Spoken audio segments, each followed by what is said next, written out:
और कुछ ही दिनों में देश रामनवमी का पर्व मनाएगा। रामनवमी की बहुत बहुत शुभकामनाएं। आपको भी। मेरा पहला सवाल होगा ये कि आपने कई भाषणों में कहा है कि 2024 आपका लक्ष्य नहीं है, 2047 है। तो 2047 तक क्या कुछ होने वाला है और क्या ये चुनाव महज एक फॉर्मेलिटी है?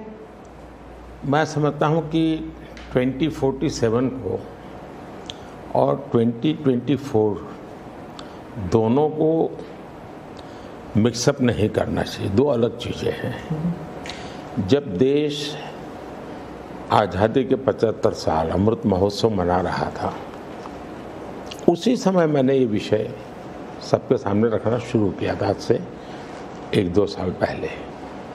और मैं ये कहता था कि 2047 देश की आज़ादी के 100 साल होंगे। स्वाभाविक रूप से ऐसे जो माइलस्टोन होते हैं वो एक प्रकार से नया उत्साह भरते हैं, नए संकल्प के लिए व्यक्ति को तैयार करते हैं। और उस अर्थ में मेरा मत था कि एक मौका है, 75 साल पर हम खड़े हैं, 100 साल पहुंचने वाले हैं, इस 25 साल का सर्वाधिक उपयोग कैसे करें। हर इंस्टीट्यूशन, हर कोई अपना एक लक्ष्य बनाए कि मैं अपना गांव का प्रधान हूं, 2047 तक मेरे गांव में इतना तो मैं करूंगा। आरबीआई को मैं कार्यक्रम में भी गया, 90 साल का उनका था। तो मैंने कहा कि 10 साल बहुत महत्वपूर्ण है, आपके 100 साल होंगे, इस पर अभी से सोचिए। तो मेरे मन में 2047 ये भारत की आज़ादी के 100 साल और देश में एक प्रेरणा जगनी चाहिए। और आज़ादी के 100 साल अपने आप एक बहुत इंस्पिरेशन है, किसी व्यक्ति की जरूरत नहीं है। तो एक पार्ट तो वो है। दूसरा है 2024। 2024 ये चुनाव का हमारा जो क्रम है 5 साल का, उसके हिसाब से वो आया हुआ क्रम है। और मैं मानता हूँ कि चुनाव ऑल टुगेदर डिफरेंट थिंग है। एक तरफ इस चुनाव में आप देखते हैं, लोकतंत्र में चुनाव को हमने लाइट नहीं लेना चाहिए। ये एक बहुत बड़ा महापर्व है और इसलिए मेरा तो मत है कि उत्सव के रूप में मनाना चाहिए। उससे जैसे स्पोर्ट्स, उसका जब फेस्टिवल होता है, स्पोर्ट्स के इवेंट होते हैं, वो स्पोर्ट्समैन स्पिरिट को पैदा करते हैं। प्रतिस्पर्धा भी। जब खेल का मैदान होता है तो देखने वाले, खेलने वाले, स्पोर्ट्समैन स्पिरिट का एक एनवायरनमेंट क्रिएट होता है जो हमारे संस्कार बन जाते हैं। चुनाव का ये माहौल अगर हम उत्सव में पलट दें, लोकोत्सव बना दें, तो हमारी रगों में, डेमोक्रेसी आने वाली पीढ़ियों के रगों में वो संस्कार बन जाती है। और लोकतंत्र के लिए बहुत आवश्यक है कि लोकतंत्र ये सिर्फ संविधान की सीमाओं में नहीं बंधना चाहिए, हमारी रगों में होना चाहिए, हमारे संस्कार में होना चाहिए। और उस अर्थ में मैं 2024 को देखता हूँ। ये बात सही है कि हमारा 25 साल का विजन, और उसमें मैंने बहुत काम किया है। और ये आज कर रहा हूँ ऐसा नहीं है। शायद मैं जब गुजरात में था तब भी उन दिशा में सोचता था। अब देखिए 2024 का चुनाव तो देश के सामने एक अवसर है कि एक कांग्रेस सरकार का मॉडल और एक बीजेपी सरकार का मॉडल, उनका 5-6 दशक का काम, मैं उनके लिए बहुत खुला मैदान छोड़ता हूँ। 5-6 दशक का काम और मेरा सिर्फ 10 साल का काम। कंपैरिजन कीजिए, किसी भी क्षेत्र में कंपैरिजन कीजिए, अगर कुछ कमियां होगी तो भी हमारी एफर्ट्स में कमी नहीं रही होगी। दूसरा, मुझे 10 साल में 2 साल तो कोविड की लड़ाई में जाना पड़ा और आफ्टर इफेक्ट भी बहुत था। फिर भी आज हम कंपैरेटिवली देश को स्पीड कहो, स्केल कहो, सर्वांगीण विकास की बात करें तो वो कहें, सर्व समावेशक विकास की बात कहें तो वो देखें।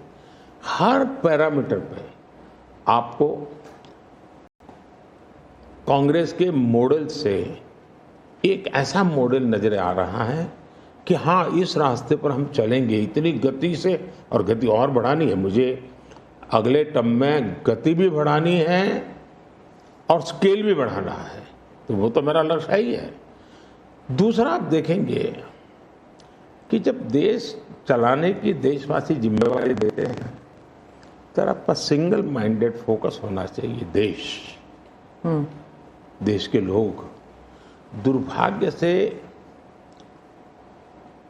पहले की राजनीतिक कल्चर ने परिवार को कैसे मजबूत बनाना,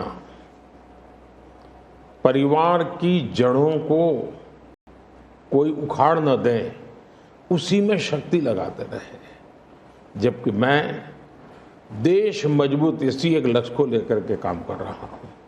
मेरी सरकार पूरी उस लक्ष्य को लेकर काम रही है।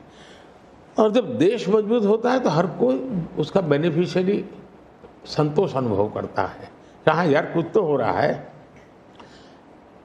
मेहनत तो कर रहा है, ईमानदारी से कर रहा है, इन चीज़ों का इम्पैक्ट होता है।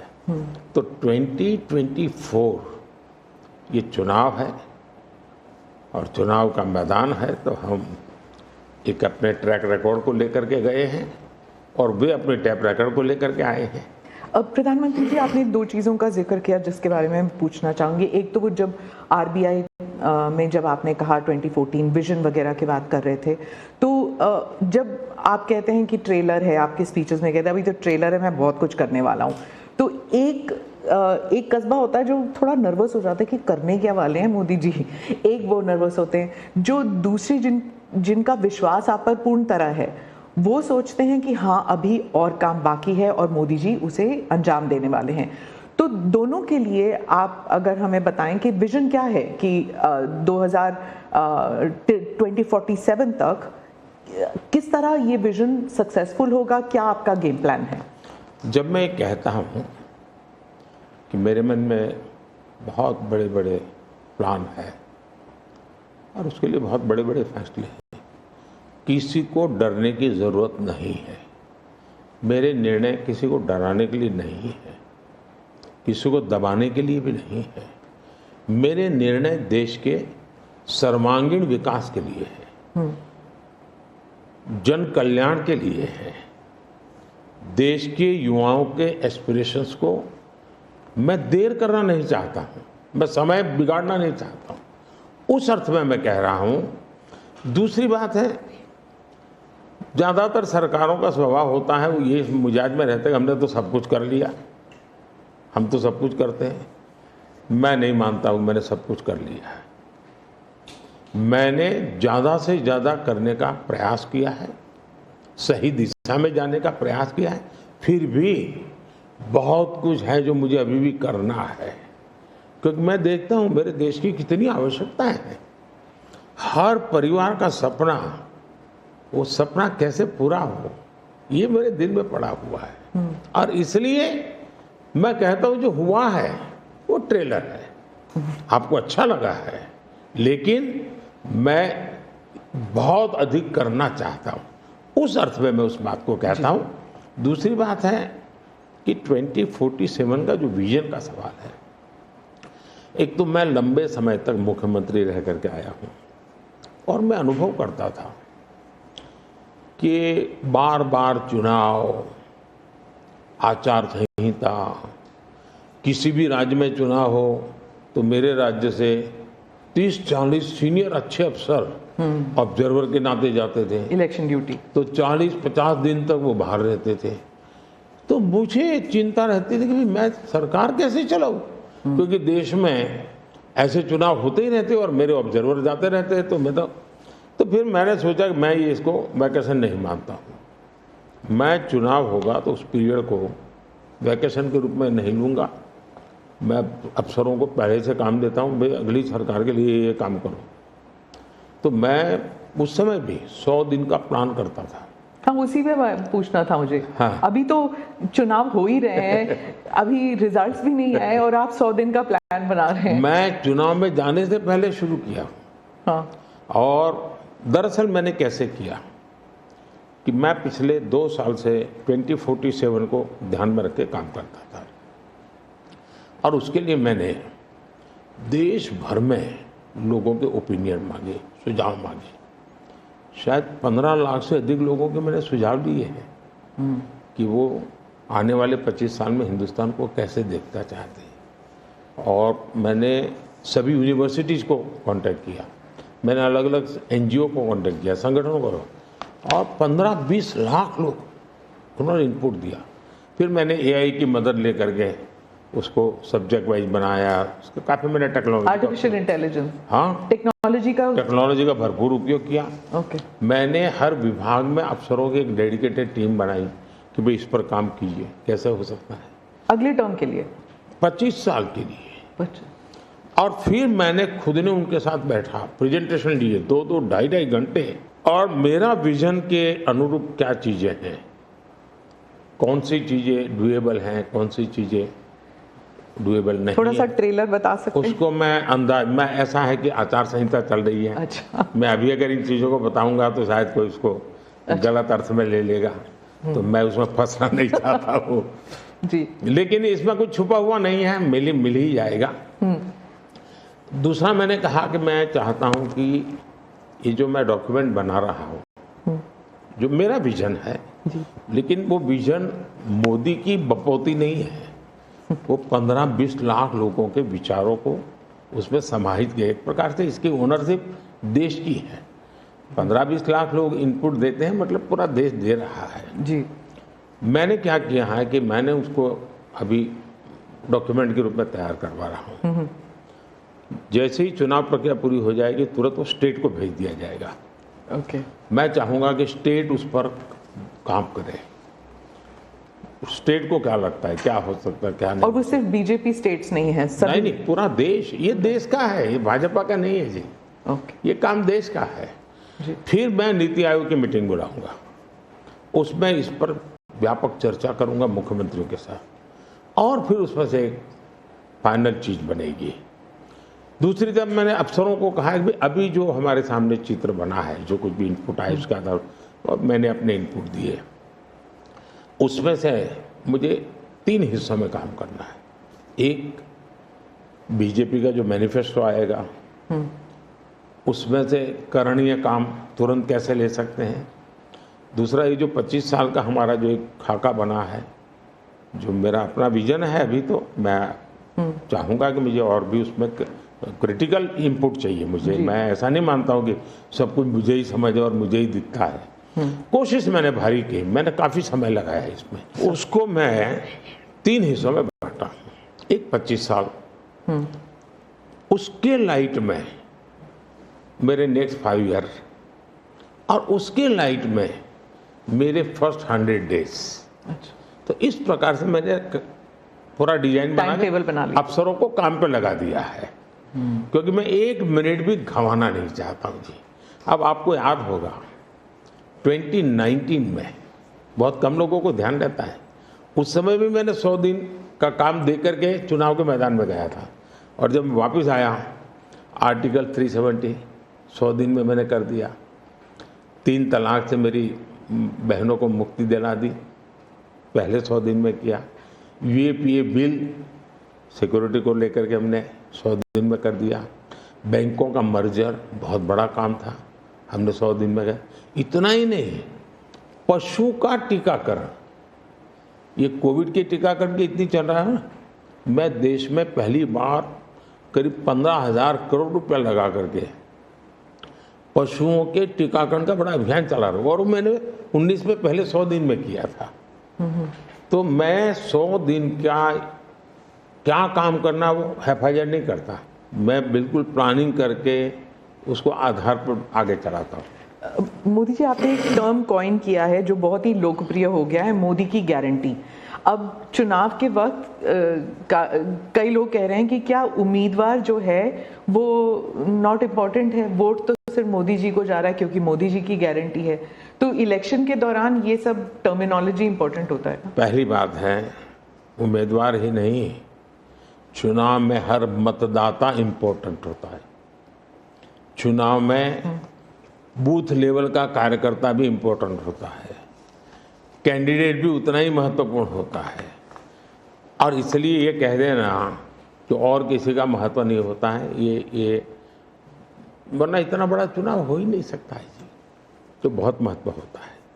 जहाँ तक गारंटी का सवाल है, आज हमारे यहाँ दुर्भाग्य से शब्दों के प्रति जो कमिटमेंट होना चाहिए, वो एक प्रकार से लग रहा है कि तो चलते का नाम गाड़ी, कुछ भी बोल दो, कहीं पर भी बोल दो, कोई जिम्मेवारी नहीं। अब आप देखा होगा इन दिनों एक नेताजी के पुराने ढेर सारे वीडियो बाजार में घूम रहे हैं और उनके एक विचार से दूसरा विचार कितना कॉन्ट्राडिक्टरी है।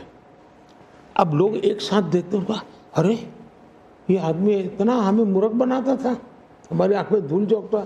अभी मैंने एक नेता का भाषण सुना, उन्होंने कहा एक झटके में मैं गरीबी हटा दूंगा।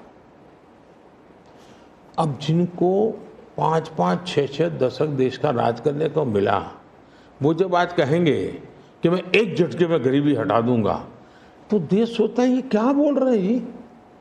तो मुझे लगता है पॉलिटिकल लीडरशिप की क्वेश्चनेबल होती जा रही है। ऐसे में प्राण जाए और वचन न जाए, ये महान परंपरा से हम निकले हुए लोग हैं। मैं मानता हूं कि नेताओं ने ओनरशिप लेनी चाहिए, जिम्मेवारी लेनी चाहिए। मैं जो बोल रहा हूं मतलब मेरी जिम्मेवारी है, ये कोई करेगा ऐसा करेगा ऐसे नहीं चलता है। और उसमें से मैंने बल दिया है गारंटी का।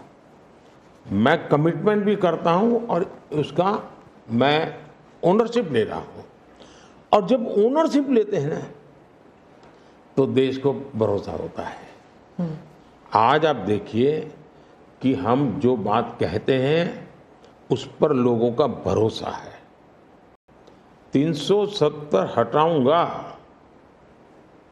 भले हमें पार्टी का जन्म हुआ तब से हम कह रहे थे, हमारे श्यामा प्रसाद मुखर्जी ने बलिदान दिया था, लेकिन हम उस पर पक्के मन से लगे हुए थे। जब मेरा मौका आया, मैंने पूरी हिम्मत दिखाई, 370 गई और आज जम्मू कश्मीर का भाग्य बदल गया। 3 तलाक कितने ही चीजों से गुजरा, पॉलिटिकल लीडरशिप डर गई, लोगों को रहा भी इनके पर क्या भरोसा करें। ये तो एक बार एक बोलते दूसरे, लोगों का भरोसा तब बनता है, कहेगा यार ये खुद खड़े रहेंगे, ये खड़े रहेंगे और जाना भी है तो जिम्मेवारी लेकर के जाएंगे कि भाई ये था, मैं सोचा था, नहीं कर पा रहा हूं, मैं जा रहा हूं वापिस। लेकिन भरोसा बहुत बड़ी ताकत होती है और भारत जैसे देश में ये भरोसा को मैं अपनी जिम्मेवारी मानता हूं और इसलिए मैं बार बार गारंटी ये कहता हूं। मोदी जी, आप भरोसे की बात करते हैं, जब भी हमारे कैमरा टीम्स जहां भी जाते हैं वो सब यही कहते हैं कि जो मतदाता हो या कैंडिडेट हो, वो सब यही बात करते हैं, मोदी पर भरोसा। तो have we come to this situation जहाँ पे पहले होते थे, बोला जाता था कि Indira is India, India is Indira, और अब है मोदी इज भारत, भारत इज मोदी। क्या उस लेवल पर पहुंच गए हैं? ऐसा है कि देश ये कहता है और जो मैं खुद भी फील करता हूं कि ये माँ भारती का बेटा है, ये माँ भारती का संतान है। उससे ज़्यादा न लोग मुझे मेरे लिए सोचते हैं, न ही मेरे लिए बोलते हैं। भारत माँ का संतान है, माँ की सेवा कर रहा है, तो इतना ही बहुत है। मैं राम मंदिर प्राण प्रतिष्ठा की बात करती हूँ। इसको एक राजनीतिक रंग नहीं चढ़ना चाहिए था, लेकिन हो गया है। और जब इलेक्शंस आ गए हैं तो फिर चाहे ऑपोजिशन हो या बीजेपी हो, एक दूसरे पर आरोप लगाते हैं, तुम पापी तुम पापी। कांग्रेस कहती है कि इसका राजनीतिकरण बीजेपी ने किया इसलिए वो पापी है। बीजेपी कहती है कि न्योता देने के बावजूद आप प्राण प्रतिष्ठा में आए नहीं इसलिए आप पापी हैं। तो इसे आप कैसे देखते हैं? पहली बात है कि इसका राजनीतिकरण किसने किया। और इसको आज की घटनाओं से मत, जब हमारा जन्म भी नहीं हुआ था, हमारी पार्टी पैदा भी नहीं हुई थी, उस समय अदालत में ये मामला निपटाया जा सकता था, समस्या का समाधान हो सकता था। भारत विभाजन हुआ तो विभाजन के समय ये तय कर सकते थे, चलो भाई इतनी इतनी चीज़ें ऐसा कर लो, वो नहीं किया गया। क्यों? कि एक ऐसा हथियार हाथ में है, जो हथियार वोट बैंक पॉलिटिक्स के लिए मजबूती का एक दांव है, इसलिए उसको पकड़ के रखा गया और बार बार उसको भड़काया गया। अब जब ये अदालत के अंदर मामला चल रहा था, अदालत में अभी जजमेंट ना आए वहां तक कोशिश की गई। न्यायिक प्रक्रिया से होना चाहिए, तो हमारा संविधान हमें कहता है और सरकार की तो जिम्मेवारी है, लेकिन उसमें भी अड़ंगे डालना, ये क्यों? क्योंकि उनके लिए ये राजनीतिक हथियार था, ऐसे लोगों के लिए। और देखिए राम मंदिर का, ऐसे लोग हैं राम मंदिर कर रहे हैं, तुम्हें मार देंगे, ऐसा करके वोट बैंक बनाने का एक तरीका था। अब हुआ क्या, राम मंदिर बन गया तो उनके हाथ से वो मुद्दा ही चला गया। अब वो किसी को डरा नहीं पा रहे हैं, राम मंदिर आ जाएगा, आ गया, कुछ नहीं हुआ, आग नहीं लगी कोई। दूसरा, इनकी प्रकृति, आप सोमनाथ मंदिर से लेकर के अब तक की घटनाएं देखिए, वे भारत की मूलभूत आस्थाएं, भारत का मूलभूत जो पिंड है, उसके प्रति नेगेटिविटी लेकर के ही देश में वो अपनी बात है। अब सोमनाथ मंदिर को क्या प्रॉब्लम था, सरदार पटेल थे, डॉक्टर राजेंद्र बाबू को जाना था, वहां तो न जनसंघ था, न भाजपा था, न आरएसएस थी, न कोई लड़ाई थी, लेकिन उन्होंने मना कर दिया जाने। वो जो नेहरू जी की जो चिट्ठी थी, हाँ, जो भी है, अब ये और वो परंपरा आज भी चल रही है कि प्राण प्रतिष्ठा का निमंत्रण मिले और आप उसको ठुकरा दें। सचमुच में तो आपको गर्व होना चाहिए कि ये राम मंदिर निर्माण करने वाले जो भी लोग हैं, जिन्होंने संघर्ष भी किया है, वे आपके सारे पाप भूल करके, सारे आपके गुनाह भूल करके घर में आकर के आपको इनवाइट कर रहे हैं और नए से व्यवहार शुरू करना चाहते हैं। आप उसको भी उस पुराने मिजाज से ठुकरा दे, तब लगता है कि आपके लिए वोट बैंक एक बहुत बड़ी आपकी मजबूरी है। और उस वोट बैंक के चलते इस प्रकार की चीज़ें होती रहती। और ये किसी को नीचा दिखाना, किसी का अपमान करना, ये अपना अधिकार मानते हैं। और मैं कभी कभी कहता हूँ, वे तो नामदार है, हम तो कामदार है। अब मैं नॉर्थ ईस्ट जाऊँ, वहाँ के लोग कोई कपड़े पहना दे, मैं पहनता हूँ, उसकी भी मजाक उड़ाना, यानी हर चीज़ की। मैं तमिलनाडु जाऊँ, लुंगी पहनूँ, तो उनको लगता है देखो ये कर रहा है, वो कर रहा है। मैं हैरान हूँ जी, इतनी नफरत लोकतंत्र में नहीं होती है, नहीं होनी चाहिए। देखिए हमारे लिए, मैं मानता हूँ ये न राजनीति का विषय हम लोगों के लिए है, न होना चाहिए और न कभी होगा। हमारे लिए एक जबरदस्त आस्था का विषय है जी। और ये कोई प्रभु राम का संबंध कोई मेरे कारखाना नहीं आया जी, हजारों साल से और दुनिया के अनेक देशों में है। जब ये राम मंदिर का निमंत्रण देने के लिए ट्रस्ट के लोग मुझे आए, उन्होंने ठुकरा दिया। मैं सोचने लगा, इतना बड़ा मुझे दायित्व दिया जा रहा है, मैं अपने आप को योग्य कैसे करूं, अपने आप को योग्य कैसे बनाऊं।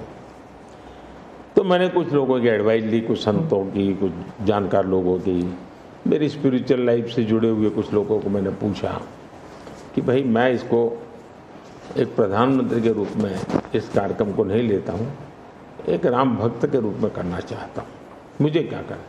उसमें से मुझे सुझाव आया, तो सुझाव तो बहुत, लेकिन मैंने फिर कुछ अध्ययन भी किया और मैंने मनोमन तय किया कि मैं 11 दिन का अनुष्ठान करूँगा।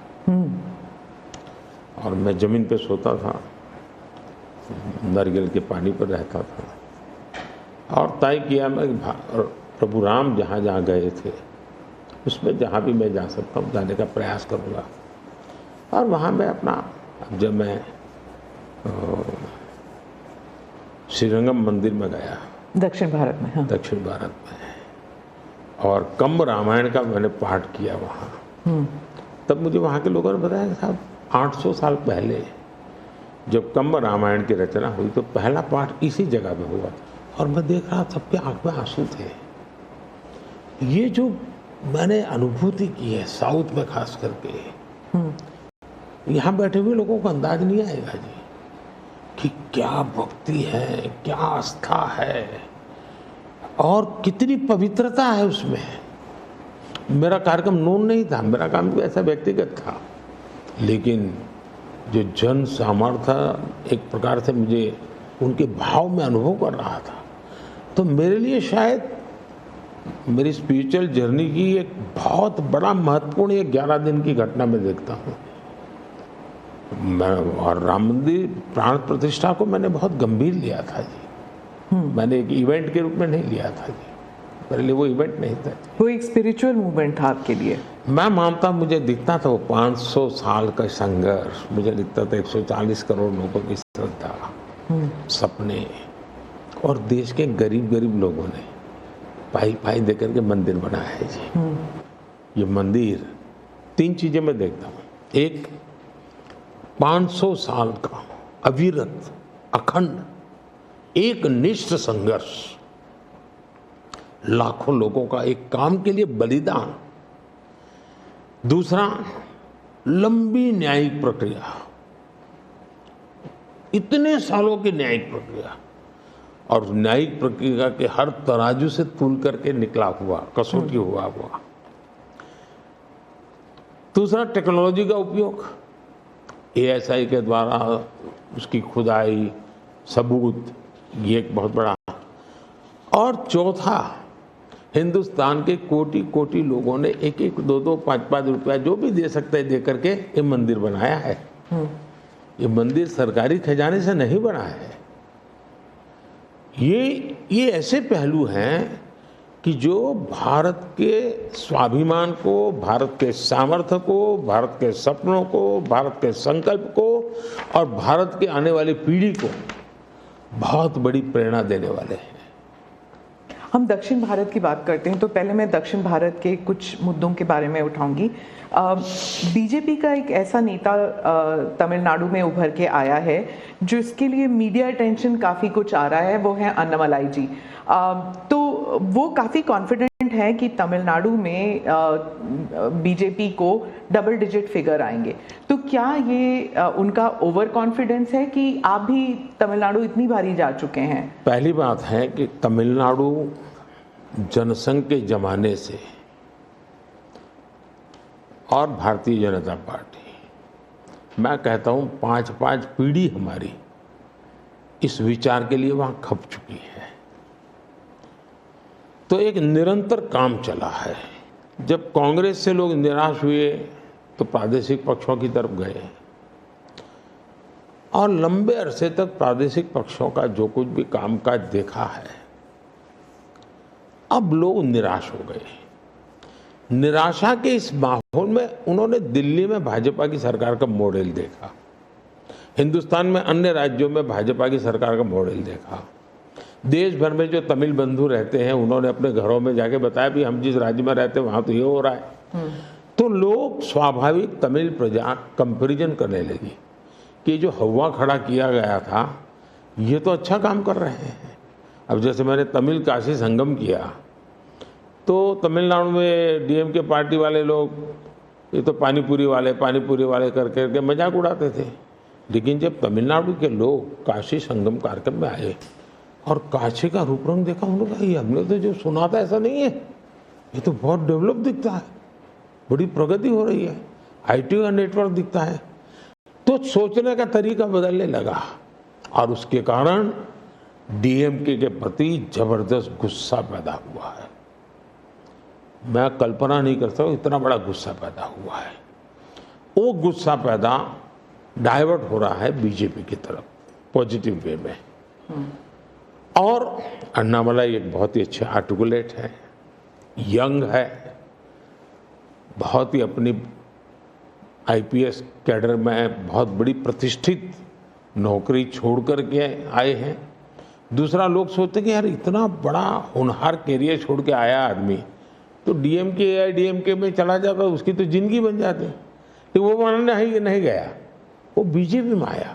तो लोग आप यार ये बीजेपी में गया है मतलब कुछ मेटल है, कुछ अच्छे इरादे वाला इंसान लगता है, तो स्वाभाविक रूप से उसके आकर्षण का केंद्र बना है। और मेरी पार्टी की विशेषता है, हम हर स्तर के हर छोटे मोटे कार्यकर्ता जिसमें क्षमता है उनको अवसर देते हैं। हमारा कोई परिवारवादी तो पार्टी है नहीं, परिवार से चलित पार्टी नहीं है, जिन पार्टियों में of the family, by the family and for the family होता है, और इसलिए हमारे यहाँ तो हर एक को अवसर मिलता है। फैमिली बेस्ड पॉलिटिक्स अगर हम बात करें तो तमिलनाडु में डीएमके ने कहा है कि उन्होंने काफ़ी बयान दिए हैं सनातन के खिलाफ, और वो तो काफ़ी अरसे से करते आए हैं, काफ़ी दशकों से उनका एंटी सनातन पोजीशन रहा है, लेकिन अब जो है वो लोग थोड़ा बहुत आक्रोश दिखने को मिल रहा है। तो आप क्या समझते हैं कि is it because of awareness कि लोग बीजेपी की तरफ मुड़ रहे हैं, या फिर सनातन के खिलाफ जो उनके स्टेटमेंट्स है वो बाकी राज्यों में भी ये फैल रहा है? अब मैं इस सवाल को जरा अलग तरीके से देखता हूँ। सवाल हमें कांग्रेस को पूछना चाहिए। जो कांग्रेस जिसके साथ किसी जमाने में महात्मा गांधी का नाम जुड़ा हुआ था, जो कांग्रेस जहां इंदिरा गांधी जी गले में माला खुलेआम पहन करके घूमती थी, रुद्राक्ष माला, जो हाँ रुद्राक्ष माला पहन करके घूमती थी इंदिरा जी। सवाल कांग्रेस को पूछना चाहिए कि तुम्हारी क्या मजबूरी है कि सनातन के खिलाफ इतना जहर उगलने वाले लोगों के साथ तुम क्यों बैठे हो भाई? क्या तुम्हारी राजनीति अधूरी रह जाएगी क्या?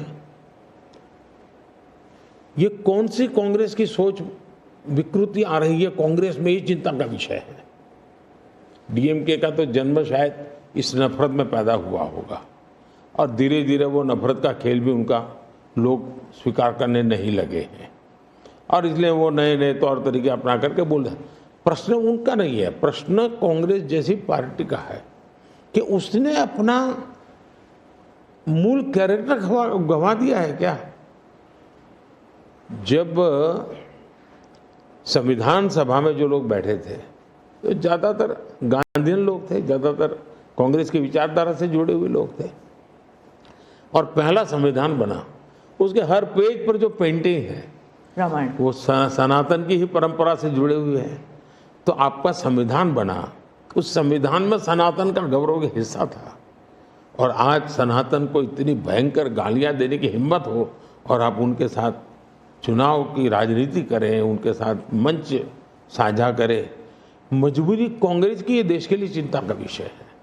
और जो तमिलनाडु के मुख्यमंत्री और कुछ और दक्षिण के मंत्री हैं, मुख्यमंत्री हैं, वो कहते हैं कि जो दक्षिण है वो अलग इकाई है, उत्तर अलग इकाई है, दक्षिण भारत और उत्तर भारत, और बीजेपी जो है वो दक्षिण भारत में सेंध नहीं कर सकती। राहुल गांधी ने तो संसद में भी कहा था कि आप अगर पूर्व से देखें, बंगाल से देखें, उड़ीसा, आंध्र प्रदेश, तेलंगाना, तमिलनाडु, केरल तक जाएं, पूरे उस एरिया में बीजेपी सेंध नहीं कर पाएगी। दो अलग इकाई है क्या दक्षिण भारत और उत्तर भारत? पहली बात है, भारत बहुरत्ना वसुंधरा है, भारत विविधताओं से भरा हुआ देश है। यहाँ रेगिस्तान भी है, यहाँ समुद्री तट भी हैं, यहाँ हिमालय भी हैं, और यहाँ सह्याद्री भी हैं, यहाँ गंगा के पट भी हैं और कावेरी के पट भी हैं। तो भारत को टुकड़ों में देखना, ये भारत के प्रति नासमझी का परिणाम है। अगर यही भाव होता, अगर आप हिंदुस्तान में देखें प्रभु राम के नाम से जुड़े हुए गांव कितने सबसे ज़्यादा कहाँ हैं, तो तमिलनाडु में है। इतने सारे गांव के नाम हैं कि उसमें राम तो होगा ही होगा। अब इसको आप कैसे अलग कह सकते हैं? किसको गले उतारेंगे आप? लेकिन भारत की विविधता है, पंजाबी जैसा होगा वैसा नागालैंड का व्यक्ति नहीं होगा, गुजराती जैसा होगा वैसा कश्मीर का व्यक्ति नहीं होगा। तो विविधता ही तो हमारी शक्ति है।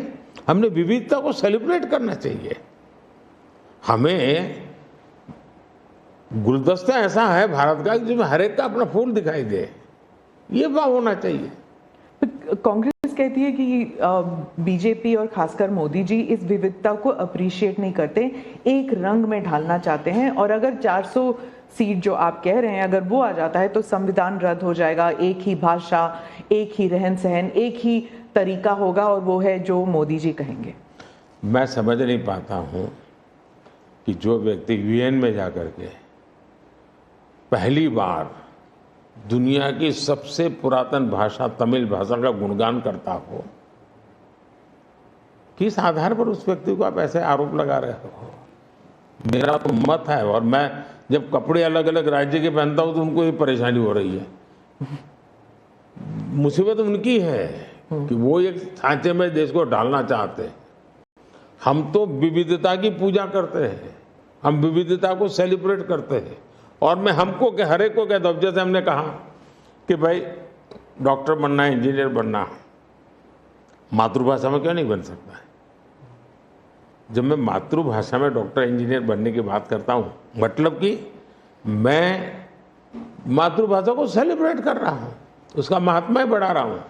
मुझे ये अभी एक गेमिंग वाले सब बच्चों के साथ बैठा था, तो उनमें से किसी ने पूछा कि हमारे लिए कोई संदेश, तो ऐसे मैंने कहा एक काम करो, अब जब भी आप हस्ताक्षर कहीं करेंगे, सिग्नेचर करेंगे, अपनी मातृभाषा में सिग्नेचर करो, इतना तो गर्व करो। अब मैं तो विविधता को लाने की कोशिश कर रहा हूँ। अब उनको आरोप लगाने हैं, क्या करेंगे? कुछ मुख्यमंत्री हैं वो कहते हैं कि उन्हें सेंटर से सहयोग नहीं मिलता। दक्षिण के भी कुछ मुख्यमंत्री हैं, आप भी मुख्यमंत्री रह चुके हैं, अब प्रधानमंत्री हैं पिछले 10 साल में। क्या कोऑपरेटिव फेडरलिज्म को लेकर आपके विचार बदल गए हैं जब आप मुख्यमंत्री थे और जब अभी आप प्रधानमंत्री हैं? दरअसल, और क्या उन्हें नहीं मिलता सहयोग? दुर्भाग्य हुआ है कि जो रीजनल एस्पिरेशंस होते हैं उसको सबसे ज़्यादा तवज्जो देनी चाहिए, ये मेरी पार्टी की फिलॉसफी है।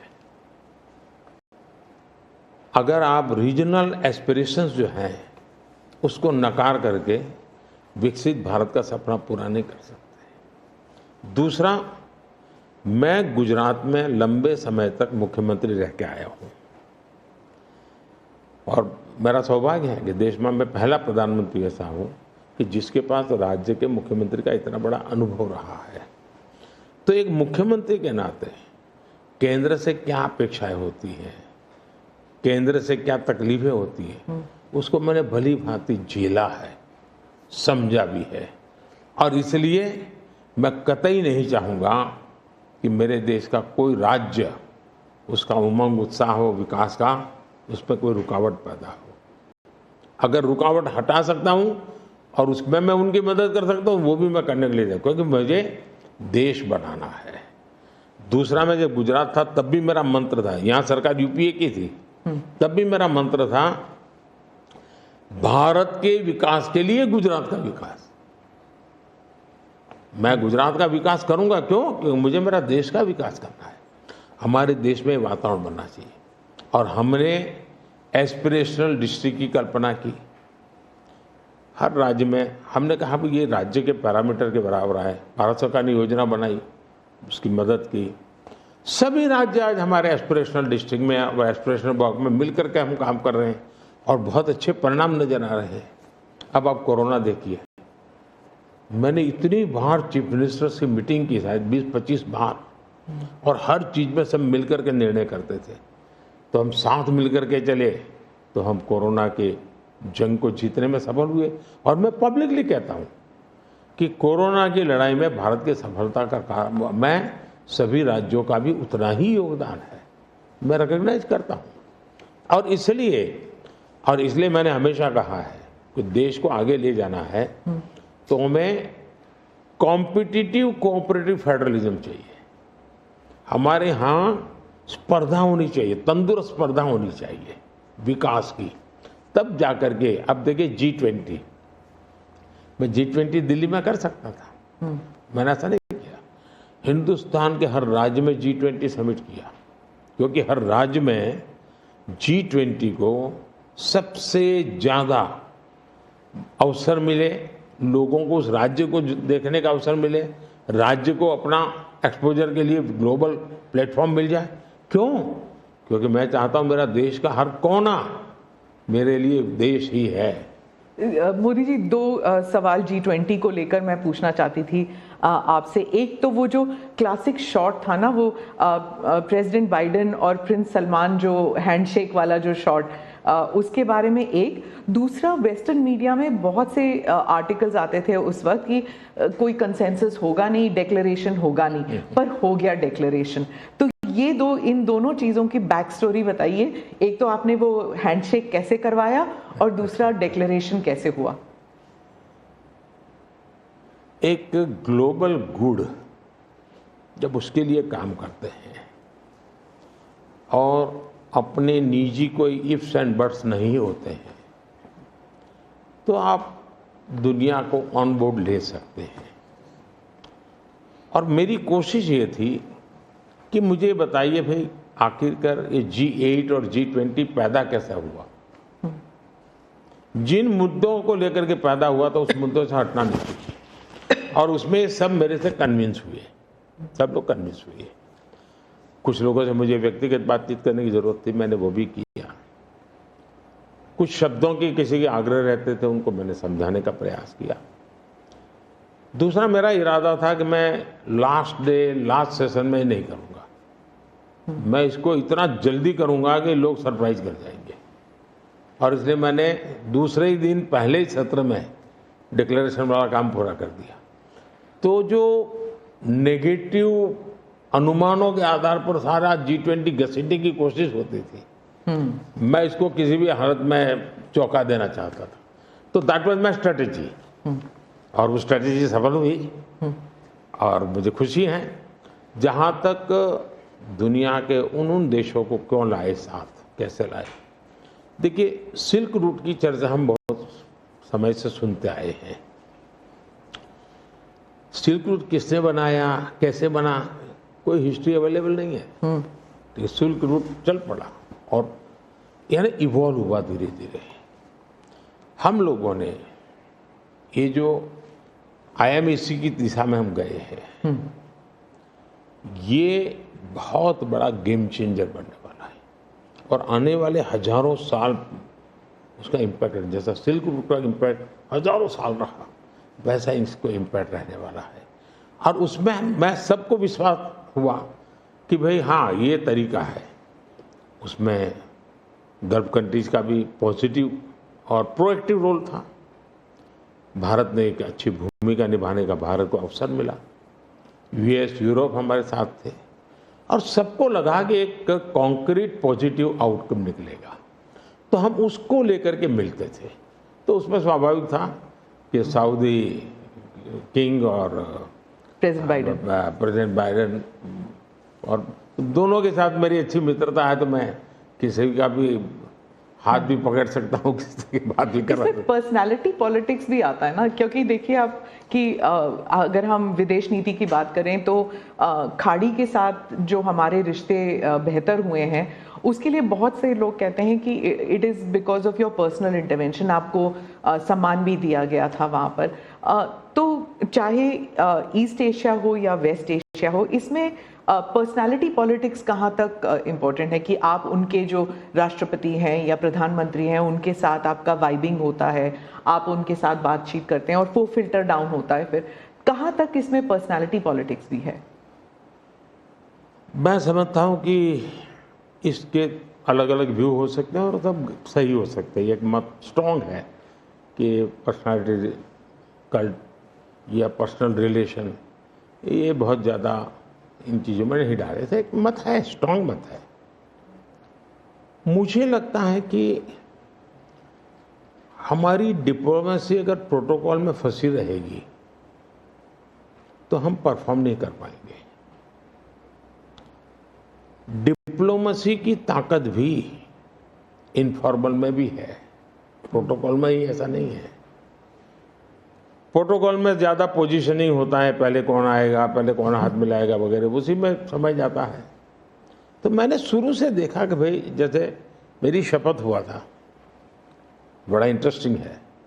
मैंने तय किया कि मैं सार्क देशों को 2014 की शपथ में। हाँ 2000 पहली बार में पहली बार सार्क देशों को बनाने का मेरे मन में विचार आया। और उसके पीछे कारण ये था क्योंकि मेरा चुनाव प्रचार में मुझ पर आरोप एक ही था कि ये मोदी तो के राज्य से आया है, ये देश की राजनीति क्या समझेगा, विदेश नीति क्या समझेगा, ये तो डुबो देगा।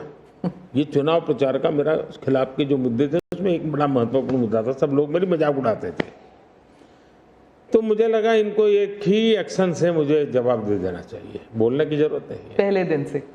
तो मैंने शपथ समारोह में सार्क देशों को बुलाया। उसके पहले मैंने बैक चैनल से उन सबसे सहमति ले ली थी, ऐसा तो नहीं हो सकता कि कोई, और सब लोग आए। मेरा शपथ हुआ। फॉरेन मिनिस्टर अभी तो हमारा बना भी नहीं था,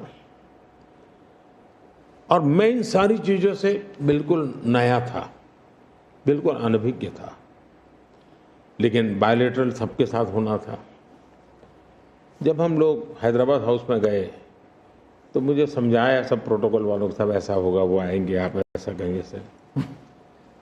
जब समय हुआ आना से, मैंने कहा ऐसा करो मैं बाहर जाता हूँ उनको लेने के लिए, तो सारी सिस्टम हिल गई थी कि यार अपने प्रधानमंत्री गेट पर जाएंगे। सारी मेरी एमईए की प्रोटोकॉल की जो दुनिया थी ना, उसके लिए वो पहला ही दिन बड़ा गजब होता, और मेरे लिए वो एक एक्शन सारे मेरे दरवाजे खोल दिए थे। और इसलिए मैं प्रोटोकॉल में बंधने के बजाय परफॉर्मेंस पर फोकस करके डिप्लोमेसी के लेवल को शिफ्ट करने का प्रयास किया, और उसमें मुझे सफलता मिली है। President Obama, president Biden, president Trump, इन तीनों के साथ आपने काम किया हुआ है, और इंडिया यूएस रिलेशंस एक अपवर्ड ट्रैजेक्टरी पे हैं। लेकिन बहुत से मुल्क हैं जो भारत की अपवर्ड ट्रैजेक्टरी से परेशान होते हैं। ये इट इज़ अंडरस्टूड कि ये है, जैसे कि चाइना, क्योंकि वो दे यूज टू थिंक कि ग्रुप ऑफ टू होगा, एक तरफ चाइना, एक तरफ अमेरिका, मतलब दो पावर सेंटर्स होंगे। तो मैं सिर्फ उदाहरण के लिए चाइना दे रही हूँ, लेकिन हमारे इर्द गिर्द जो मुल्क हैं वो भी थोड़े असमंजस में है कि ये भारत की ट्रैजेक्टरी इतनी ऊपर इतनी जल्दी जा रही है। क्या हम अपने नेबरहुड को अपनी सक्सेस स्टोरी का हिस्सा नहीं बना सकते? अच्छा सवाल आपने पूछा। हमारी डे 1 से पॉलिसी है, एक नेबर फर्स्ट, दूसरा एक्ट ईस्ट। तो जो हमारे ईस्टर्न पार्ट के जो हमारे आसियान कंट्री के देश हैं, उसमें हमने एक्ट ईस्ट पॉलिसी लिया है, यहाँ नेबरहुड फर्स्ट। तो ये हमारा डे 1 से हमारे देश की भी पॉलिसी है और हमारी भी पॉलिसी है।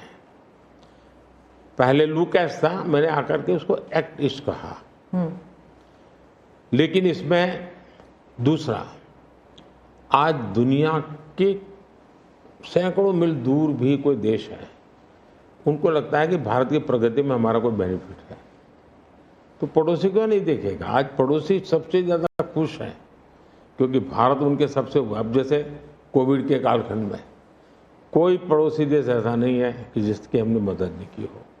नेचुरल कैलेमिटी, कोई ऐसा देश नहीं है। अब जब नेपाल में भूकंप आया, फर्स्ट रिस्पॉन्डर हम थे।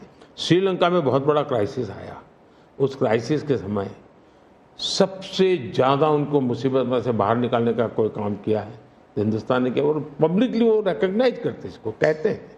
और इसलिए मैं तो दूसरा अनुभव कर रहा हूँ, वो हमसे बहुत अपेक्षाएं करते हैं, और पॉजिटिव अर्थ में मैं कहता हूँ, अच्छे रूप में देखते हैं।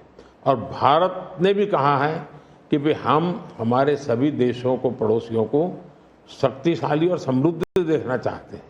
आपने दोस्ती का हाथ बढ़ाया था 2014 से ही पाकिस्तान, चाइना के साथ भी ऐसे किया था, लेकिन जब आप सक्सेस स्टोरी या अपने नेबरहुड फर्स्ट की बात करते हैं तो पाकिस्तान, चाइना, मालदीव्स ये भी आते हैं, और यहाँ पर कटाक्ष है अगर आप बात करें तो। इसके लिए सुधार उसमें उनकी अंदरूनी राजनीति महत्वपूर्ण है। भारत और उन देशों का संबंधों से ज़्यादा उनका इंटरनल पॉलिटिक्स के लिए कुछ चीज़ें जरूरी है। जी, विदेशी मीडिया जो है वो हमेशा कहती है कि Modi is the most popular prime minister in India. वो इस बारे में कोई दो राय नहीं है, लेकिन ये भी कहती है a strong Modi means democracy start sliding. मतलब लोकतंत्र के लिए खतरा है अगर मोदी जी और स्ट्रॉन्ग हो जाएंगे, लेकिन भारत में कुछ और ही है। वही रेटिंग्स, वही एजेंसीज कहते हैं कि लोग जो हैं वो खुश हैं कि मोदी जी अगर स्ट्रॉन्ग हो जाएं, तो उन्हीं के रेटिंग्स ये कहते हैं। आप इस बारे में क्या कहेंगे? पहली बात है कि उनकी टर्मिनोलॉजी क्या है और उनके इस कंक्लूजन पर आने का आधार क्या है, ये अपने आप में एक रिसर्च का विषय है। लेकिन मैं ये समझ नहीं पाता हूँ कि जिस देश में 6 लाख पंचायतें चुने हुए लोगों से चलती हो, दुनिया में कोई देश ऐसा है जहां 6 लाख पंचायतें और नियमित रूप से चुनाव जहां होते हैं, इतने राज्य, अनेक पार्टियों की सरकारें। हमारे देश में शायद ही कोई ऐसी पॉलिटिकल पार्टी होगी जो कहीं सत्ता में ना हो। तो ये सब होने के बावजूद अगर ये कहना कि सर्वसत्ताधीश कोई बन रहा है, तो ये तो मुझे लगता है उनको जानकारियों का अभाव है हिंदू। दूसरा, अगर मोदी सर्वसत्ताधीश के रूप में रहता तो G20 में मेरे अगल बगल में ही कर रहा है।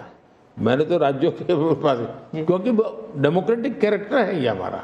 मोदी जी मैं मदर ऑफ डेमोक्रेसी इसकी दुनिया में गुंज कर रहा हूं, तो उनको क्वेश्चन हो रहा है, क्योंकि वो अभी भी स्वीकारने को तैयार नहीं कि भारत मदर ऑफ डेमोक्रेसी है। हाँ, एक सवाल था, यूक्रेन में जब युद्ध चल रहा था तो भारत के जो वहाँ पर छात्र थे उन्हें सुरक्षित रूप से वापस भारत लाया गया। ये एक दिल हिलाने वाला किस्सा था। इसमें आपने हॉस्टिलिटीज़ रोकने के लिए पर्सनल हस्तक्षेप किया था, पर्सनल इंटरवेंशन किया था, ये सुनने में आया है। तो इसके बारे में कुछ बताएंगे? देखिए, यूक्रेन की चर्चा जरा ज़्यादा हुई खिलाफ, लेकिन मैं 14 से लेकर ऐसी कई घटनाएं हैं। अगर आपने एक सुषमा स्वराज जी का एक इंटरव्यू है, आप देखिए कि कैसे यमन में से हमने हिंदुस्तान के लोगों को लाए, और सऊदी किंग के साथ मैंने बात कर करके उनसे कहा भाई मुझे वहाँ यमन से लोगों को लाना है, तो आपका बॉम्बार्डिंग चल रहा है, हम कर नहीं पा रहे हैं, मुझे कैसे मदद करेंगे? तो उन्होंने कहा कुछ समझ लीजिए मुझे। और सुषमा जी ने अपने इंटरव्यू में सारी चीज़ें कही हुई है। भारत की रिक्वेस्ट पर एक पीरियड रहता था जिस पीरियड में बॉम्बार्डिंग नहीं होता था, और उस समय हम हवाई जहाज़ में हमारे लोगों को निकालते। यमन से करीब 5000 लोगों को हम लाए थे। उसी प्रकार से यूक्रेन में मेरा यूक्रेन से भी इतना ही घनिष्ठ नेता है, मेरा रशिया से भी इतना ही घनिष्ठ नाता रहा है। दोनों राष्ट्रपति के साथ में बहुत मित्रतापूर्ण मेरा रहा है। मैं पब्लिकली राष्ट्रपति पुतिन को कह सकता हूं कि युद्ध का समय नहीं है।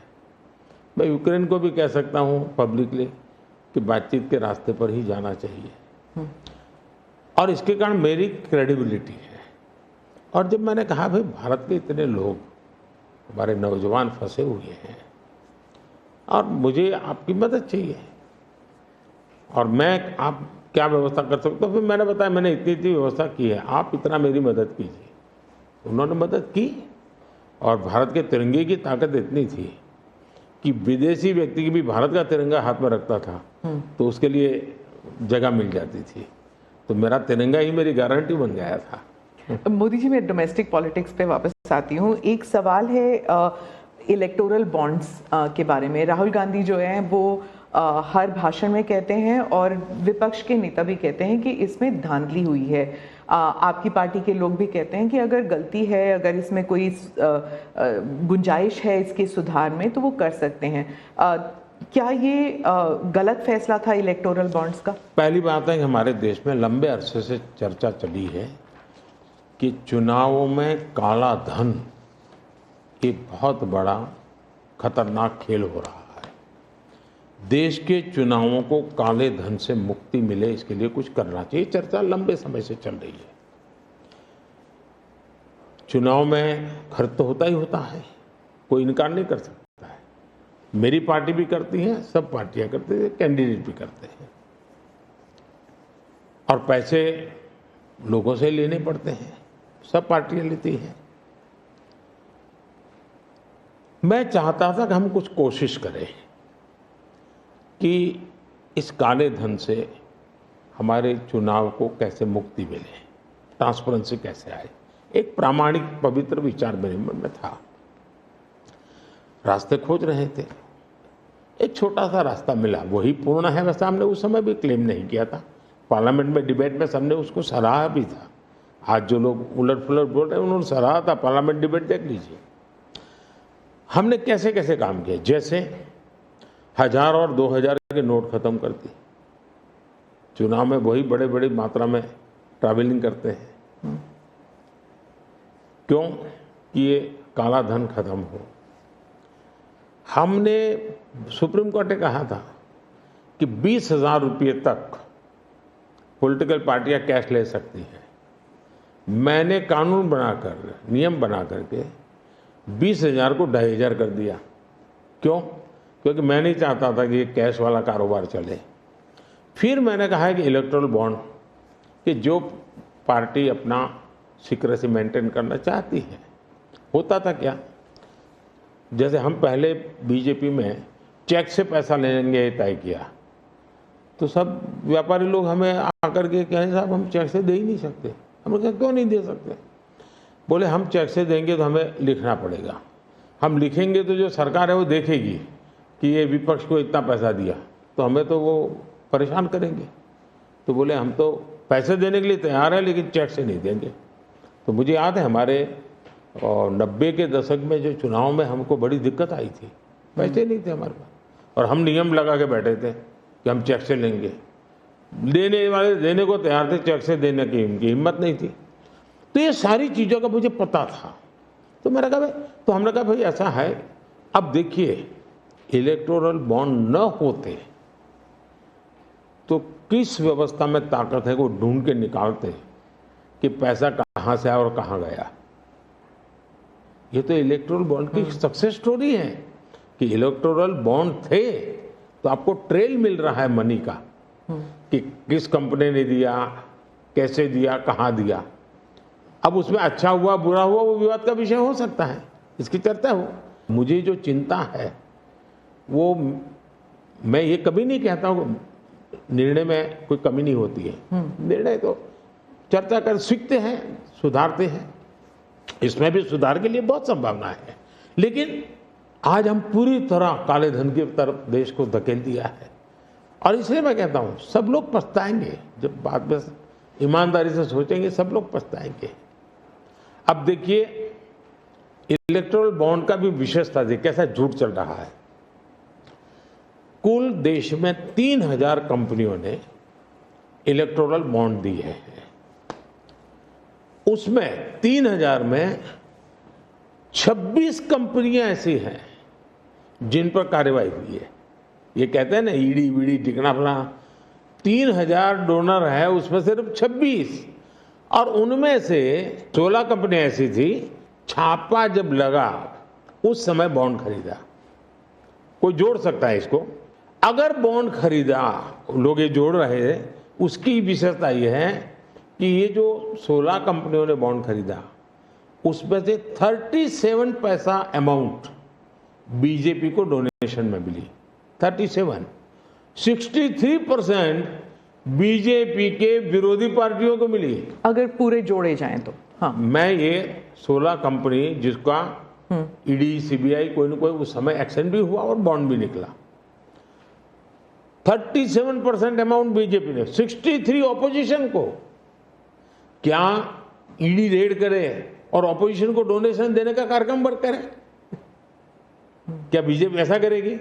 इसका मतलब कि 63% पैसा विपक्ष के पास जाए और आप आरोप हम पर लगाएं, लेकिन उनको गोलमोल बोलना है और भाग जाना है। हम ट्रांसपेरेंसी की बात करते हैं तो विपक्ष कहता है कि ईडी, सीबीआई, आईटी, सारे के सारे इदारे जो हैं, इलेक्शन कमीशन को भी जोड़ते हैं वो, कि सारे इदारों पर बीजेपी हावी है और लेवल प्लेइंग फील्ड है ही नहीं। मतलब they already making the ground कि इलेक्शन जो है वो फेयर नहीं हो सकता।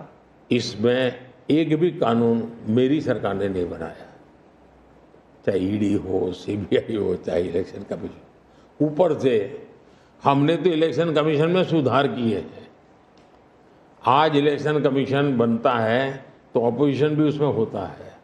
पहले तो प्रधानमंत्री एक फाइल पे साइन करके इलेक्शन कमीशन बना देता था, और जो उनके परिवार के साथ निकट जुड़े थे ऐसे ऐसे लोग इलेक्शन कमिश्नर बने थे। ऐसे लोग इलेक्शन कमिश्नर बने थे जो वहां से निकलने के बाद राज्यसभा के मेंबर बने, उनकी सरकार के मिनिस्टर बने। ऐसे इलेक्शन कमिश्नर बने थे जो कांग्रेस के बाद में कैंडिडेट बने। और इसलिए हम उस लेवल पे प्ले नहीं कर सकते, तो हमारा लेवल प्ले फील्ड हो ही नहीं सकता, हम ऐसे बन ही नहीं सकते। हम अच्छे रास्ते पर जाना चाहते हैं, हम उस रास्ते पर जाना नहीं चाहते। दूसरी बात है, आखिर ईडी सीबीआई कैसे बनी? ईडी वगैरह का आप देखेंगे या इलेक्शन कमीशन, अपने एक कहावत है, नाच न जाने आंगन टेढ़ा। और इसलिए कभी ईवीएम का बहाना निकालेंगे, कभी मूलतः पराजय के लिए वो कुछ रीजनिंग अभी से सेट करने में लगे हैं ताकि पराजय उनके खाते में न चढ़ जाए।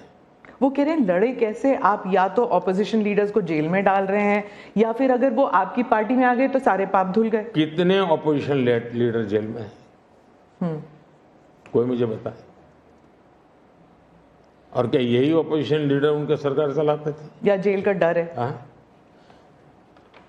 डर तो पाप का होता है जी, ईमानदार को क्या डर होता है? मेरे यहां भी तो उन्होंने मेरे होम मिनिस्टर सबको जेल में डाल दिया था। दूसरा, ईडी की बात करते हैं। आप गुजरात के बारे में कह रहे हैं जब आप मुख्यमंत्री? हाँ, मैं मुख्यमंत्री था। अच्छा, जो ईडी की बात करते हैं, ईडी ने जितने केसेस किए ना, उसमें से सिर्फ, देश को समझना, सिर्फ 3% ही पॉलिटिकल लोग इन्वॉल्व है जिन पर एक केस हुए हैं। 97% जिनका राजनीति से कोई लेना देना नहीं, ऐसे लोगों को हुआ है जो कोई ड्रग माफिया है, कुछ अफसर हैं जो करप्शन करते हैं, कुछ अफसर हैं जो बेनामी संपत्ति बना के बैठे हुए हैं। 97% केस उन पर हुए हैं, जेलों में वो लोग गए हैं। अच्छा, मजा देखिए, ईडी एक स्वतंत्र संस्था को काम कर देना चाहिए, नहीं करने देना चाहिए? बनाई क्यों भाई? 2014 से पहले ये संपत्ति अटैच करने का ईडी को अधिकार है। 2014 से पहले उन्होंने सिर्फ 5,000 करोड़ रुपए की संपत्ति अटैच की। कौन रोकता था ईडी को भाई? और किसके लाभ में कहता? मेरे कालखंड में गलत काम करने वालों की 1 लाख करोड़ रुपए की संपत्ति अटैच हुई है। क्या ये देश की जनता का पैसा नहीं है? दूसरा आंकड़ा तो आप और हैरान हो जाएंगे। 2014 पहले इसी ईडी ने देश में से 34 लाख रुपए, 34 लाख रुपया कैश जब्त किया था। मतलब कि स्कूल बैग में आ जाए इतना पैसा, स्कूल बैग में आ जाए। पिछले 10 साल में हमने 2,200 करोड़ रुपया कैश जब्त किया है, 2,200 करोड़ रुपया कैश जब्त किया है। कहाँ 34 लाख, कहाँ 2,200 करोड़? 34 लाख रुपया एक बैग में आ जाता है, 2,200 करोड़ रुपया सीव करना है तो वो हाथी का छोटा सा ट्रक आता है ना, 70 ट्रक लगेंगे तब जाकर इतना रुपया हमने ईडी ने हमारे यहाँ हमारे कालखंड में। इसका मतलब ये है कि ईडी सही काम कर रही है, कैश पकड़ा है भाई, लोग पकड़े नहीं, कैश भी पकड़ा है। और मेरा ये कमिटमेंट है जी, मैं ये कन्विंस हूं कि भ्रष्टाचार ने देश को तबाह करके रखा है। हमें देश में से भ्रष्टाचार के खिलाफ लड़ाई लड़नी चाहिए, पूरी ताकत से लड़नी चाहिए, और ये मेरा व्यक्तिगत रूप से मेरा ये कन्विक्शन बना हुआ है। एक सवाल आर्थिक इशू पर है कि जब इलॉन मस्क भारत आने वाले हैं और वो जब आपसे अमेरिका में मिले थे तो उन्होंने कहा था वो आपके प्रशंसक हैं, he is a fan of yours. क्या हम भारत में टेस्ला कार, स्टारलिंक ये सब देखेंगे? और इससे जुड़ा एक सवाल था कि क्या जब ऐसे कंपनीज भारत में आएंगे तो क्या नौकरियां बढ़ेंगी? क्योंकि बहुत से लोग चाहते हैं कि, और थोड़ा भय भी है कि जब ये इंटरनेशनल कंपनीज भारत आएंगी तो क्या भारत में नौकरियां होंगी, नहीं होंगी? इन दोनों पर पूछना चाहती हूँ मैं। देखिए, पहली बात है, एलन मस्क मोदी के प्रशंसक है, वो अपनी जगह पे है, मूलतः वो भारत के प्रशंसक है। और मैं अभी उनको मिला ऐसा नहीं, मैं 2015 में उनकी फैक्ट्री देखने गया था, वो कहीं बाहर थे, तो स्पेशली अपने सारे कार्यक्रम कैंसिल करके वो वापस आए, मुझे सब चीज़ें खुद ने अपनी फैक्ट्री में दिखाई, और उनका विजन क्या है वो मैं उनसे समझा। मैं अभी गया तो दोबारा भी उनसे मिला था, और अभी वो भारत आने वाले भी हैं। देखिए, भारत में पिछले 10 साल में दुनिया भर से हर क्षेत्र में पूंजी निवेश हो रहा है। अब हमारा ईवी मार्केट, इलेक्ट्रिक व्हीकल का मार्केट कितना बड़ा बना है, आपको जानकर के हैरानी होगी कि कितना बदलाव आया है, लोग पकड़ नहीं पाते। 2014-15 में हमारे देश में 2000 इलेक्ट्रिक व्हीकल थे, 2000 बिके थे। 14-15 में 2000 इलेक्ट्रिक व्हीकल बिके थे। 2023-24 में 12 लाख इलेक्ट्रिक व्हीकल बिके हैं। कहा 2000 और कहा 12 लाख। इसका मतलब इतना बड़ा चार्जिंग स्टेशन का नेटवर्क बना है, पर्यावरण को बहुत बड़ी मदद मिली है। यानी एक प्रकार से, और उसको लेकर के हमने आपको एक पॉलिसी का रूप दिया है। हमने दुनिया को कहा कि भाई भारत बहुत तेजी से ईवी पे जा रहा है, मैन्युफैक्चरिंग करना चाहते वो आना चाहे आइए। इतना ही नहीं, मैं चाहता हूँ हिंदुस्तान में निवेश आना चाहिए, क्योंकि भारत में वो चीज़ें जिसमें भले पैसा किसी का भी लगा हो, पसीना मेरे देश का लगना चाहिए, उसके अंदर सुगंध मेरे देश की मिट्टी की आनी चाहिए, ताकि मेरे देश के नौजवानों को रोजगार मिले। और मैं उसके लिए, अब देखिए, गूगल उसका बड़ा काम यहाँ कर रहा है, सैमसंग यहाँ पर आया, एप्पल बहुत बड़ी मात्रा में यहाँ पर आया। हमारे यहाँ बड़ोदरा के अंदर एयरक्राफ्ट मैन्युफैक्चरिंग के लिए काम शुरू हुआ। सेमीकंडक्टर के लिए अभी तो ताइवान के एक लीडर का बड़ा अच्छा बयान भी आया। यानी हम हर क्षेत्र में चाहते हैं कि लोग टेक्नोलॉजी ट्रांसफर करें, हम चाहते हैं कि लोग पूंजी निवेश करें, हम चाहते हैं कि हमारे देश के नौजवानों को रोजगार मिले। मैं ये अब मुझे मंजूर नहीं है कि मेरा देश के गेहूं बाहर जाए और ब्रेड में बाहर से लूँ। मैं ऐसा नहीं चलाऊंगा। जो भी करूंगा मेरे देश में करूंगा, मेरे देश के नौजवानों के लिए करूंगा, और मैं इसके लिए नीतियां भी बनाता हूं, हिम्मत के साथ बनाता हूं, और लोग आ भी रहे हैं, भरोसा कर रहे हैं। प्रधानमंत्री जी, अंत में 2 सवाल पूछना चाहूंगी। एक तो फर्स्ट टाइम वोटर्स, पहले बार जो मतदान करने वाले हैं, उनके लिए आपका क्या संदेश है? और दूसरा, जो ईमानदार मध्यम वर्गीय करदाता है, honest middle class tax payer, millions are there, तो उनके लिए वो क्या उम्मीद कर सकते हैं मोदी 3.0?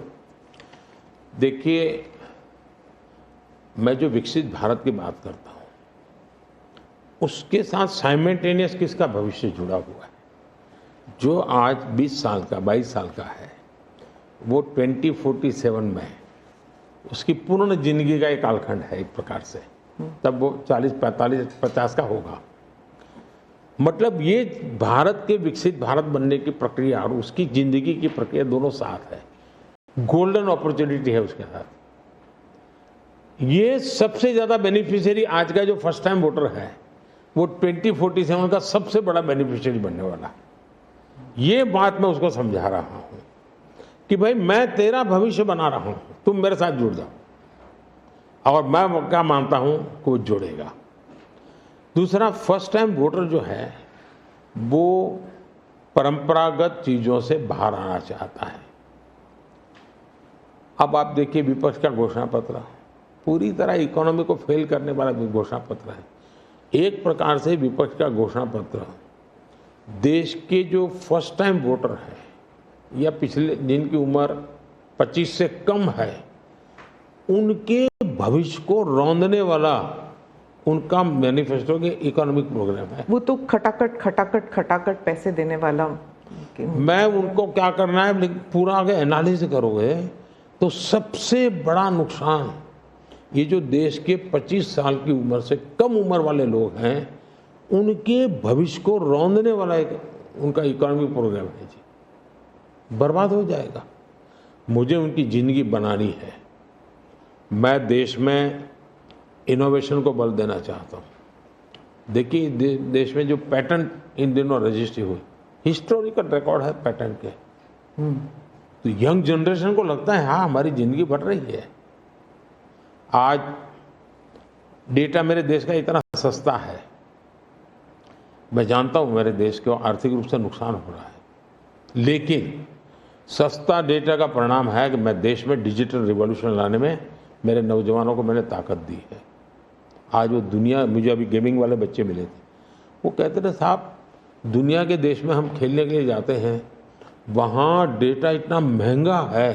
बोले हम 50 बार सोचते हैं, हम भारत के अंदर इतना हमारे लिए अवसर है, इतना सस्ता डेटा है तो हम हिम्मत कर रहे हैं।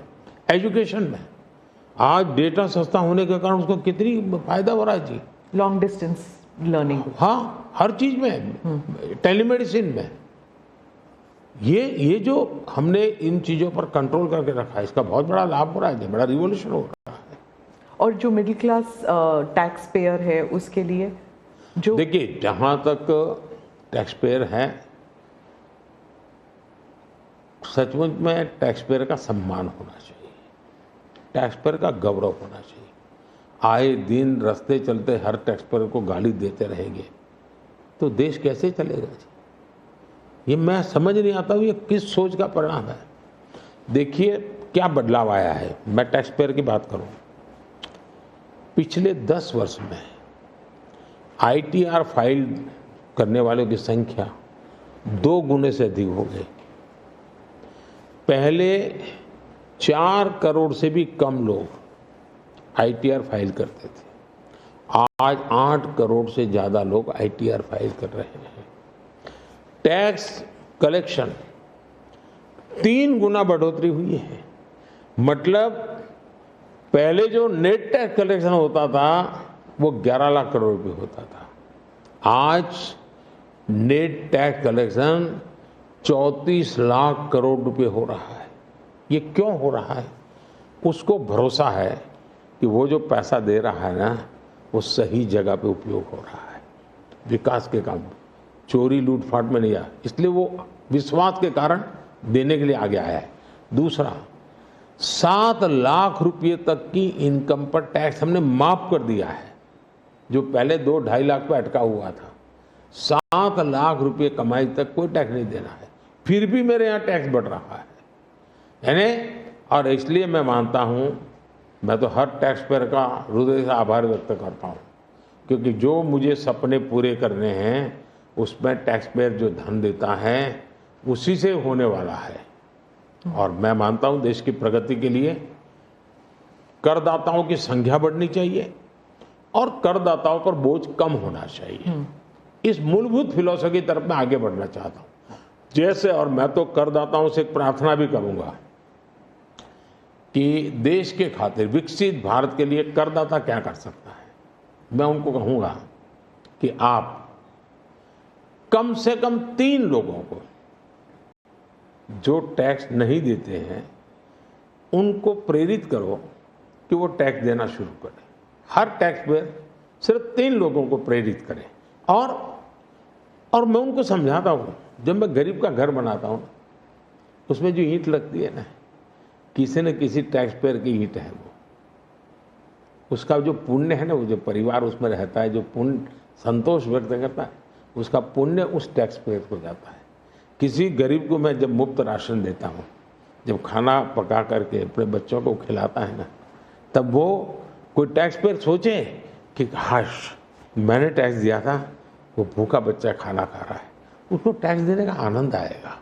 और इसलिए मैं टैक्स पेयर का धन, जन कल्याण के काम, इनको कोरिलेट कर करके ही चलना चाहता हूँ, ताकि देने वाले को संतोष हो कि मेरे पैसों से ये हो रहा है। ये बहुत बड़ी आवश्यकता है। और मैं बार बार कहता हूँ कि ये जो गरीब के घर की थाली है ना, उसका संतोष का जो पुण्य है ना, उसका हकदार कोई है तो देश का टैक्स पेयर है। मोदी जी, चुनाव के दौरान आपने वक्त निकाला और हमसे इतनी सारी बातें की, उसके लिए धन्यवाद। बहुत बहुत धन्यवाद आपको। और मेरे देशवासियों से ये फर्स्ट टाइम वोटर्स को मेरी अपील है कि देश के नाम वोट कीजिए। मैं उनको कोई राजनीतिक वोट के लिए नहीं कह रहा, देश के नाम वोट कीजिए। खुद का आने वाला 25 साल के भविष्य के लिए वोट करें, ये मैं उनसे आग्रह करूंगा। दूसरा, मैं देशवासियों का कहूँगा, मैं सभी पॉलिटिकल पार्टी के वर्कर्स को भी कहना चाहूँगा कि गर्मी बहुत है, धूप में सभी पार्टी के वर्कर दौड़ रहे हैं। मैं सभी पार्टी के वर्कर को कहूँगा, बहुत पानी पीजिए, बहुत पानी पीजिए, दौड़िए, बहुत दौड़िए, लेकिन पानी बहुत पीजिए, ताकि इस धूप में, इस गर्मी में मतदाताओं को भी कहूँगा, कितनी ही धूप क्यों ना हो, आप मतदान अवश्य करें। हो सके तो सुबह जल्दी जल्दी मतदान कीजिए। ये और लोकतंत्र के उत्सव के रूप में चुनाव को मनाएं, यही मेरी प्रार्थना होगी देशवासियों को। अगली चुनाव सर्दियों में कीजिएगा और 1 नेशन 1 इलेक्शन वाला। आपने सही मुद्दा उठाया। 1 नेशन 1 इलेक्शन हमारा एक कमिटमेंट है। हमने पार्लियामेंट में भी बोला हुआ है, हमने कमेटी भी बनाई थी, कमेटी का रिपोर्ट भी आया है। तो 1 नेशन 1 इलेक्शन के संबंध में देश में बहुत लोग ऑन बोर्ड आए हैं, सभी दलों ने, बहुत लोगों ने इसमें जो कमेटी को अपना सुझाव दिए हैं, बहुत ही पॉजिटिव सुझाव आए हैं और बड़े इनोवेटिव सुझाव आए हैं। और देश का बहुत बड़ा लाभ होगा अगर हम इस रिपोर्ट को लागू करवा पाते हैं तो। जी, धन्यवाद मोदी। नमस्कार, थैंक यू।